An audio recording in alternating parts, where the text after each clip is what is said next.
A ship was found drifting at sea. It moved with an unnatural grace, a phantom upon the waves, its sails partially set but untended, catching the Atlantic breeze with a purpose that felt eerily automatic. The cargo in its hold, a shipment of industrial alcohol, was almost entirely intact and secure. In the cabins, food was laid out, clothes were folded, personal belongings sat as if their owners had just stepped away for a moment. But every single person on board was gone. There were no bodies discovered. There was no sign of a struggle, no spattered blood on the decks or walls to hint at violence. The ship was the Mary Celeste. The year was 1872.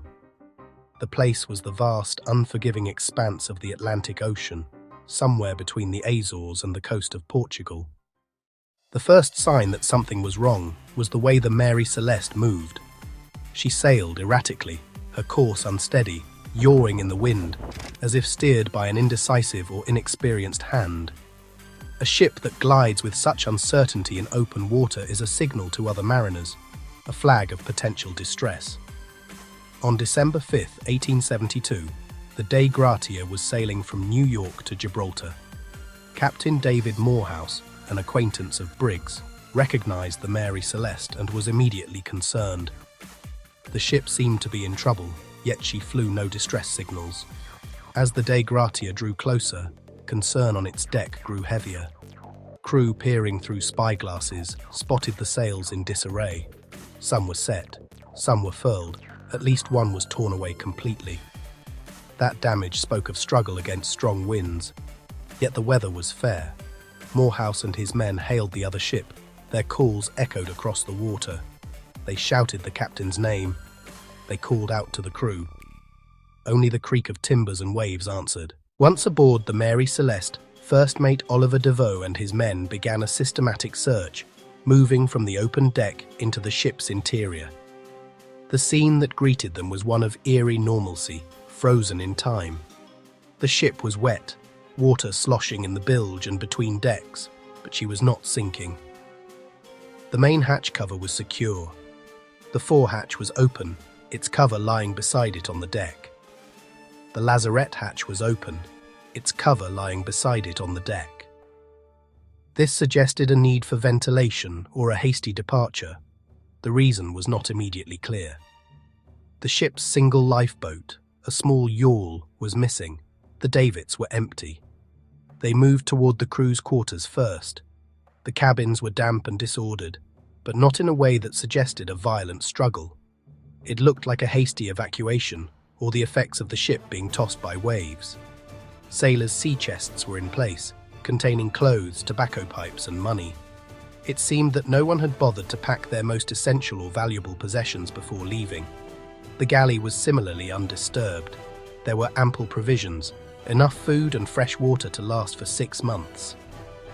On a small stove, a pot of cooked food sat as if waiting to be served, now cold and forgotten. The inventory of what was found on the Mary Celeste is perhaps more perplexing than what was missing. The ship's cargo of over 1,700 barrels of alcohol was largely untouched, though 9 barrels were found empty, possibly from slow leakage. The pantry was full, with enough food to last for months. In the crew's quarters, personal belongings, valuables, and even foul weather gear were all left behind. This suggests they didn't leave in a storm or for profit. The ship's logbook gave no hint of distress. The final entry was routine, implying a sudden, unexplained crisis that forced the crew to abandon a perfectly sound ship. What was taken, what was left?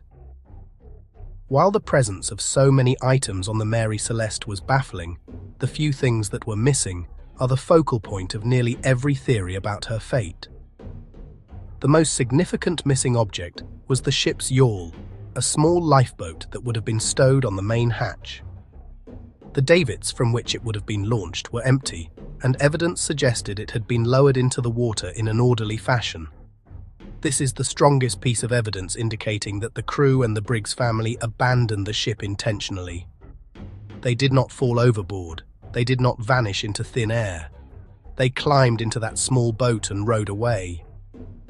Also missing were Captain Briggs's navigational tools, his chronometer, his sextant, and the ship's register and clearance papers. These are not items a mutinous crew or pirates would take. They are the essential tools for a captain attempting to navigate a small boat to safety. Captain Briggs taking them suggests he was in command and intended to reach land. Yet the crew left behind money, foul weather gear, personal possessions. Captain Briggs left his sword. His wife left her jewelry and personal items.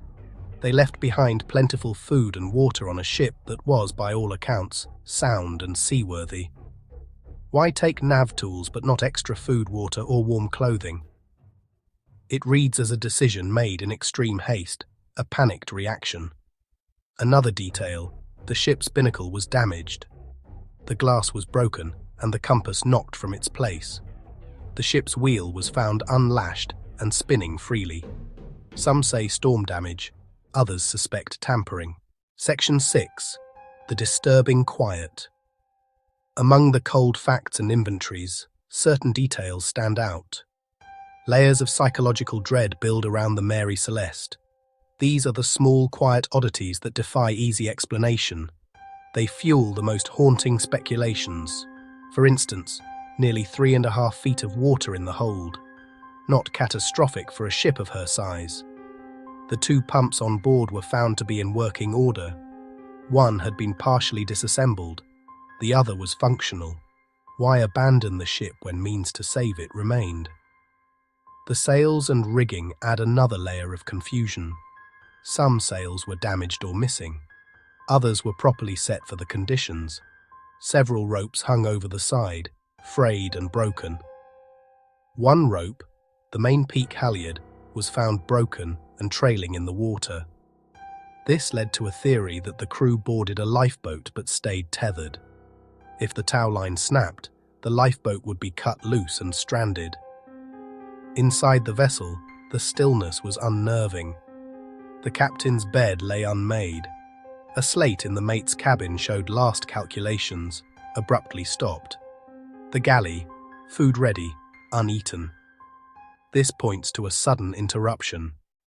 In the immediate aftermath of the discovery, the official inquiry held in Gibraltar explored the most obvious and violent possibilities. Piracy mutiny. Well, the idea of pirates storming the ship was a common fear in the 19th century. According to this theory, raiders could have boarded the Mary Celeste, murdered everyone on board, and thrown their bodies into the sea. They might have then attempted to sail the ship away before abandoning it for some unknown reason. This would explain the missing crew and the absence of bodies.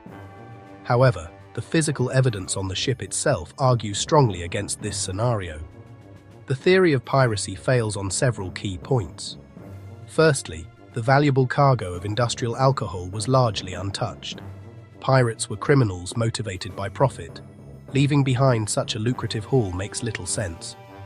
Secondly, the personal belongings of the crew, including money, other valuables, were left behind. Most damningly, there were no signs of a violent struggle. There was no blood spilt on the decks, no bullet holes, no damage from cannon fire. Captain Briggs's sword was found undisturbed in his cabin. A violent takeover by pirates would have inevitably left marks, but the Mary Celeste bore no such scars of battle.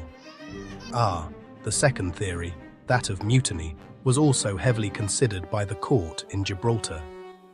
It was proposed that the crew had risen up against Captain Briggs, perhaps after a drunken brawl fueled by the alcohol cargo, murdered him and his family, and then escaped in the lifeboat. The Attorney General for Gibraltar, Frederick Solly Flood, was a zealous proponent of this idea, going so far as to suggest that the crew of the Dei Gratia had conspired with mutineers for a share of the salvage money. When theories of human violence failed to hold up, investigators and amateur sleuths turned to the awesome, unpredictable power of nature. One straightforward explanation: a severe, sudden storm, rogue wave, powerful squall. It could have damaged the ship, washed some of the crew overboard, caused panic, the rest abandoned ship. This would explain the water in the bilge and the damaged sails. The crew may have hastily boarded the lifeboat, only to be swamped. However, the evidence for a catastrophic storm is weak. The ship's logbook recorded normal weather in the days leading up to November 25th. While weather at sea can change in an instant, the Mary Celeste herself was not severely damaged. A storm violent enough to force a veteran crew to abandon a sound ship would have caused far more destruction. Key items: the vial of oil on the sewing machine and the neatly stacked provisions. Those would likely have been thrown about. The ship was wet, but she was not a wreck. Abandoning ship in bad weather without foul weather gear seems highly improbable. A more specific phenomenon proposed is a waterspout. A waterspout is a swirling column of water and air that can cause localized but intense damage. It's plausible the crew saw a waterspout bearing down and, fearing swamping or tearing apart, panicked and abandoned ship. This could account for the water found in the hold. And the torn sails, while leaving the rest of the ship relatively intact. The crew might have lowered the lifeboat and rowed a short distance away, intending to return, but became lost or separated. This theory is plausible, but it still leaves nagging questions. Why would they not secure the lifeboat to the ship with a sturdy tow line? Even in a panic, that seems a logical precaution. If they were close enough to watch the waterspout pass, they should have been able to return. Furthermore, a waterspout is dramatic, but not always a ship killer. An experienced captain like Briggs might have opted to ride it out. Like the storm theory, the waterspout explains the panic, but not the complete disappearance of 10 people and their lifeboat without a trace. One of the most widely accepted and scientifically plausible theories centers on the ship's cargo, the 1,701 barrels of alcohol. The idea is that a small number of these barrels began to leak. As the alcohol turned into a volatile vapor in the enclosed hold, the pressure began to build. Captain Briggs, fearing an imminent and massive explosion, ordered the crew to open the hatches to ventilate the hold and to temporarily abandon ship as a precaution. This explains the open hatches and the missing lifeboat. The crew may have tethered their lifeboat to the ship with the main halyard rope, intending to wait at a safe distance until the vapor dissipated. This theory neatly explains many of the strange facts. It accounts for the captain taking his navigational instruments, as he would want to keep track of their position even while in the lifeboat. It explains the crew's haste and why they left their belongings, as the fear of an explosion would be paramount. The discovery of the 9 empty barrels, made from more porous red oak, lends strong support to the idea of a significant leak. If the rope tethering the lifeboat to the ship then snapped, perhaps due to a sudden gust of wind or a swell, the small boat and its 10 occupants would have been set adrift, separated from their only hope of survival. They would have been lost at sea. Another possibility is simple human error, perhaps compounded by a faulty instrument. Some researchers have suggested that the ship's chronometer may have been malfunctioning, leading Captain Briggs to believe he was dangerously off course and heading for the treacherous reefs of the Azores. The discovery of a sounding rod on the deck could suggest that Briggs, after taking a sounding, and perhaps seeing land where none should be, mistakenly believed the ship was taking on water and in imminent danger of running aground. The most accepted explanation is a tragic accident. Leaking alcohol barrels sparked a panicked evacuation into a lifeboat, which was then lost at sea. Yet, the mystery endures because no theory can ever be proven. There were no survivors. The ocean never gave up its dead. We cannot know what fear gripped Captain Briggs so tightly that he would lead his wife, his small daughter, and his crew away from their only shelter. The story is a chilling reminder that the sea is vast and does not always give up its secrets. It feels less like a solved case and more like a warning left drifting in the Atlantic.